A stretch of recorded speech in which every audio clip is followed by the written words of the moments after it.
Hello, my name is Dr. Skolamatovu, and I'm the Executive Director of Nurse to Nurse Global Initiative.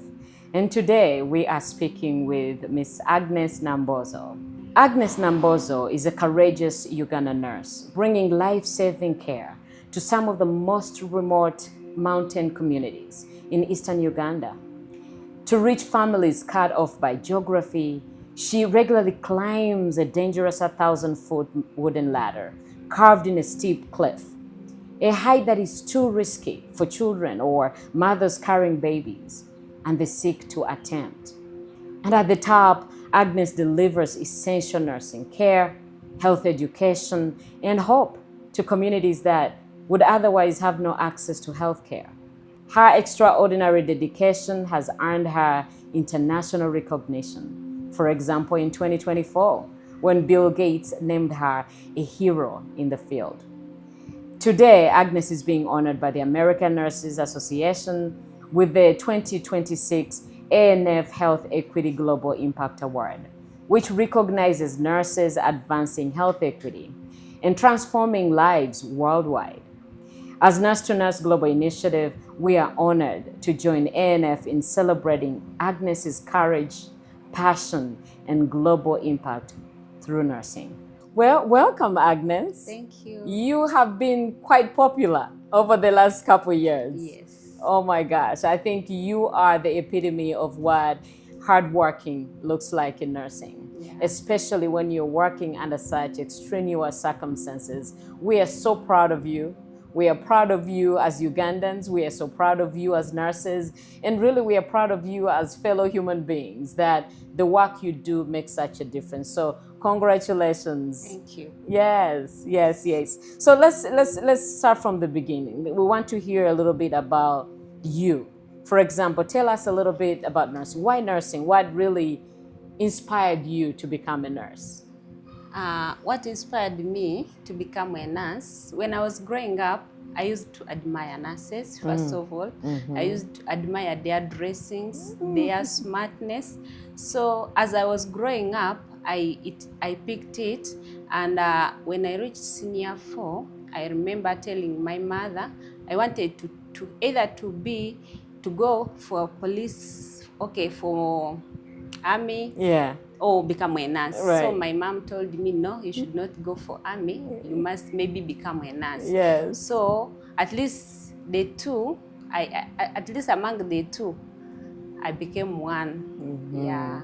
Wow. And we are glad you made the decision to become a nurse. Yes. And is there any childhood memories, any child experiences, any aspirations you had as a little girl, maybe in school, that you think kind of geared you towards nursing per se? Yeah. Okay. When after doing my senior 4, I didn't have tuition to further me in my studies. So that's when I picked, first of all, I first went for a nursery teaching course, which I completed 2 years, and I started teaching. But since it wasn't my calling, I told my mom, no, for me, I wanted to become a nurse. Yes. Why can't you look all ways and I become one? So they tried and they made me join nursing. But during that period, I could see people suffer so much, reaching hard to reach communities, especially pregnant mothers and children.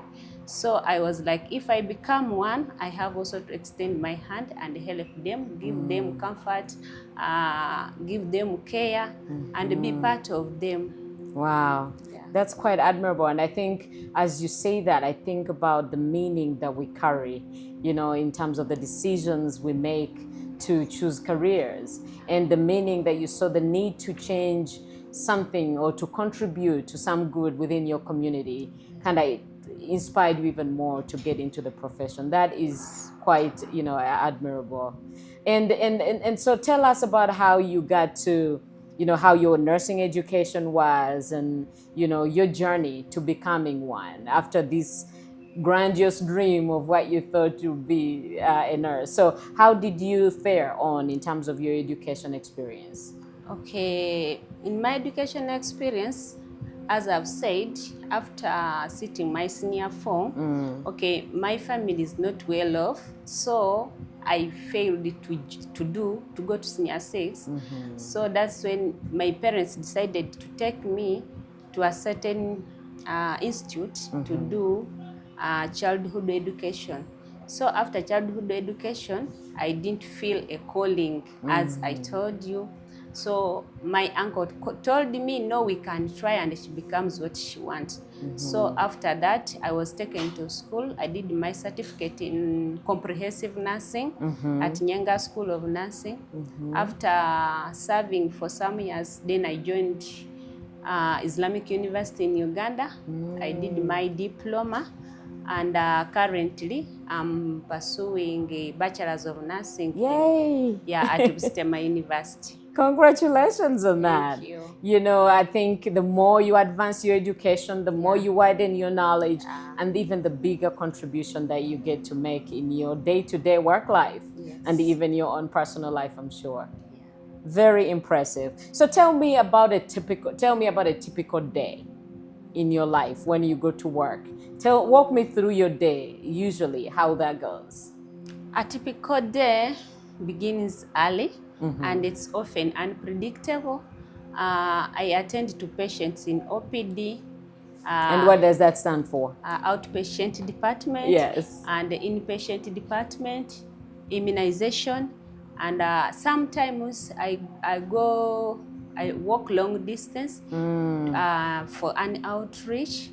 Yes, I go for outreaches very far because I walk a long distance.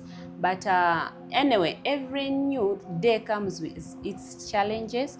But despite the challenges, there is also an opportunity of saving life and giving health education and preventing illness as well. Absolutely. How far is it from your home, the distance that you have to walk towards work? How far is that estimated distance? I'm not very sure because it's not a straight. Right. Wow. It's not a straight, but it takes me hours. Because to walk from home to school? From your home to the workplace? How many hours does it take? From home to the health facility, it takes me like 1.5 hours. Then from the health facility, if I'm going for an outreach, it also takes me like 2 hours because of the poor roads and climbing the ladders, like if I'm going for an outreach. So, and how long does it take to climb from the bottom of the cliff all the way to the top of where you... Taking care of yourself and the steps that you have to take climbing, it can take you like 1 hour to 45 minutes. What? Yes, because you have to take steps slowly. It is slippery. Some steps are not there, so you have to be careful as you're climbing. Oh my gosh. It takes 1 hour to get from the bottom of one of the ladders all the way to the top. So 1 hour from home to the bottom of the stairs and all the way another hour to get to the top? I can't even imagine that. And how many days a week do you work? I work 5 days a week. So you get to make that journey 5 times a week? Like going for this other usual work, like outpatient, static immunization, it is from Monday to Friday. But going for outreaches, sometimes we have scheduled like once or twice a month. I see. Yeah, but if it is, maybe if there is an outbreak, we can go there like 5 days a week. Wow. So the community that you take care of, everyone within that community lives on top of that. It's not a mountain, right? It's just a... Yeah. What would you describe it as? It's a top. It's a hill? Yeah, after climbing, then up it's a slope. It's a village up there. Yeah. So everyone you take care of is on top of that village. I mean, on top of that cliff. Okay, that parish specifically, it is divided in two. Yeah, the lower and the upper. It's one parish. Yeah, so we serve the upper people and the lower level. Yeah. So you get at times, sometimes some days of the week you get to work at the bottom. Yeah. And other times you have to climb up the hill. Yes, like for an outreach, we go there 2 days. We first immunize down, that's the lower belt. Then we immunize up the top. My goodness, I mean that is amazing. That is amazing to think that that's your work day. every day. I think it makes me appreciate my work where I don't have to go up, a cliff to be able to do my job. But that is really very inspiring, and we truly appreciate you for that.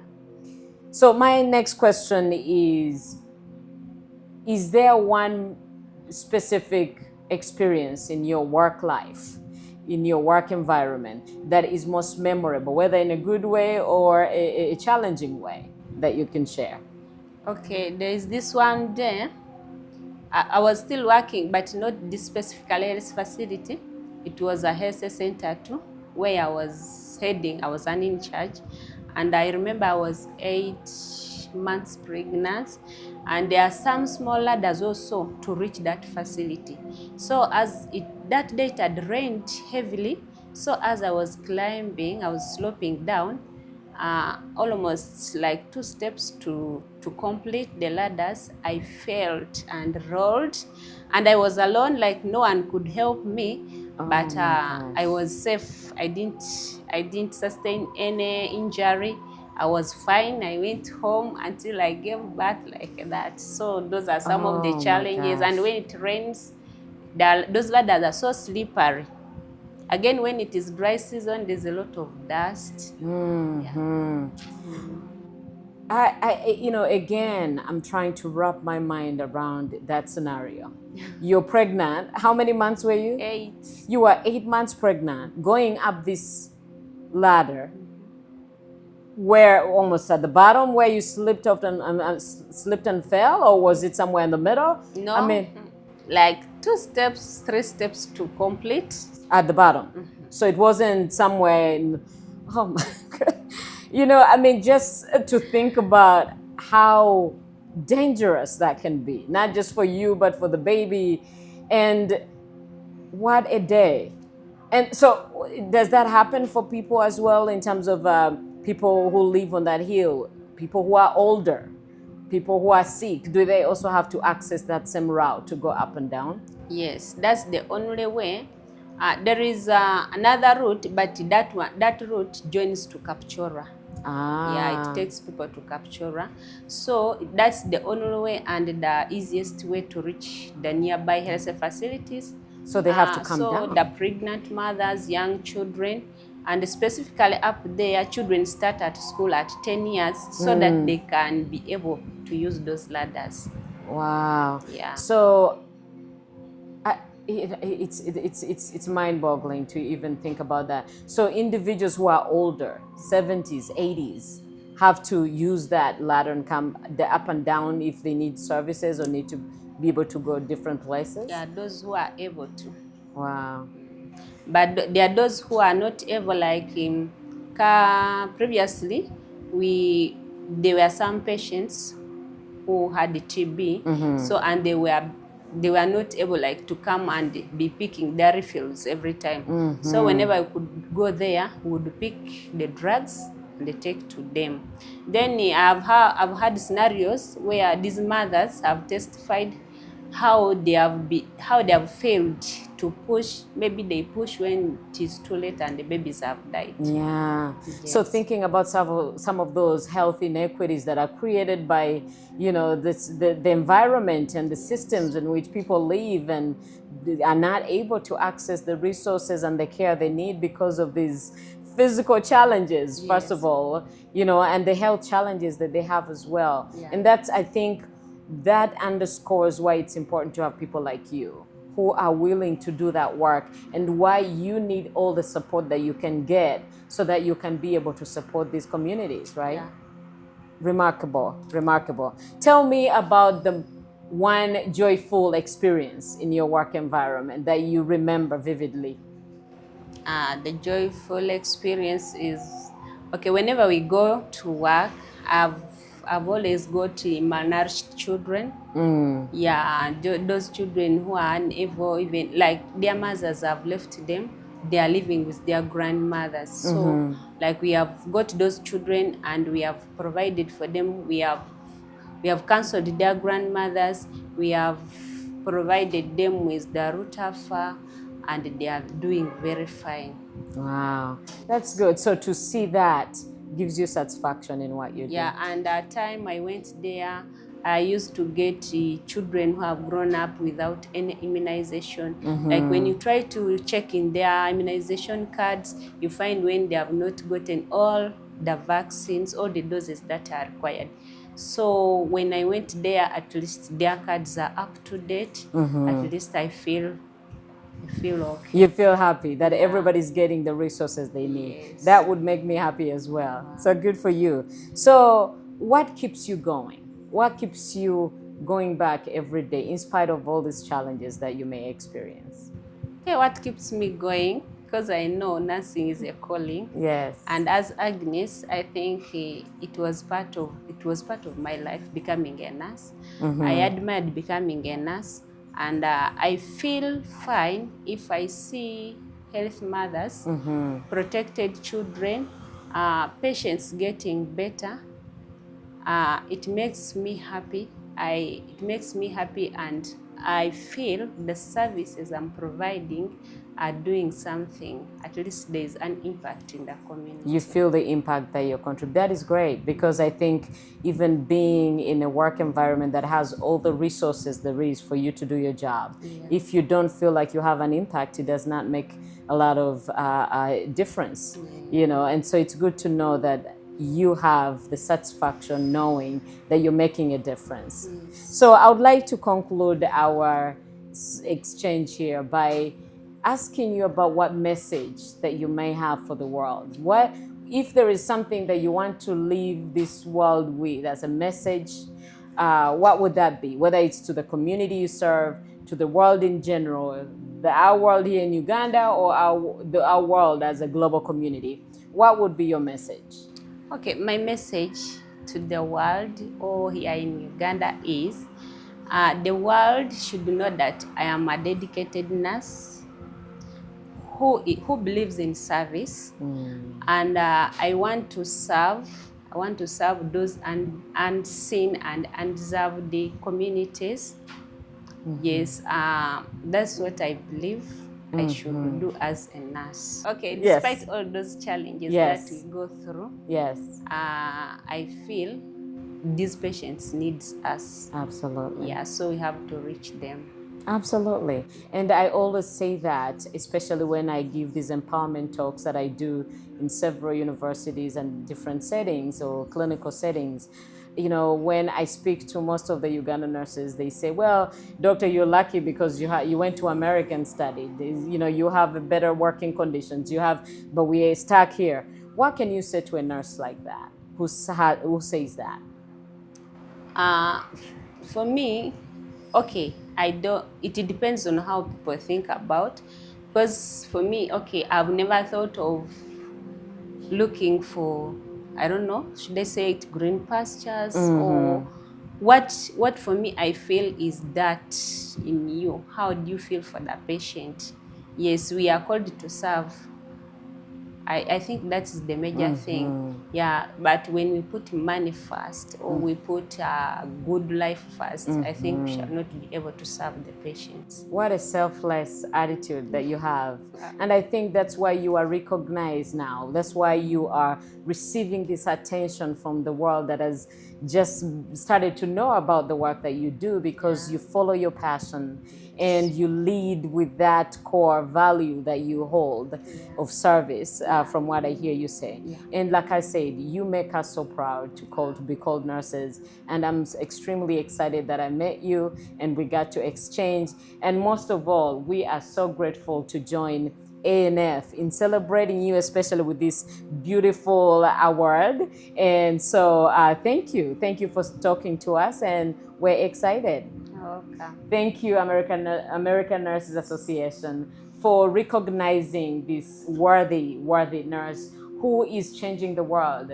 Really the definition, the epitome of hardworking, of nursing leadership, that goes beyond any kind of constraints, to lead with the heart and to lead with compassion. So we thank you so much for recognizing Nurse Agnes, and for allowing us as Nurse to Nurse Global Initiative to be a part of this celebration. Thank you.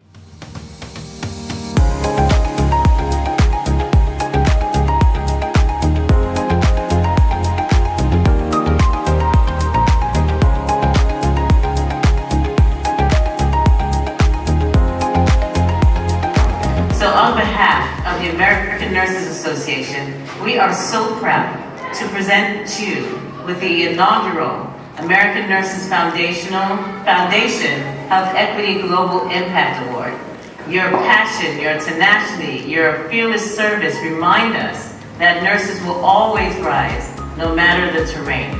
Agnes, thank you, thank you, thank you. And congratulations.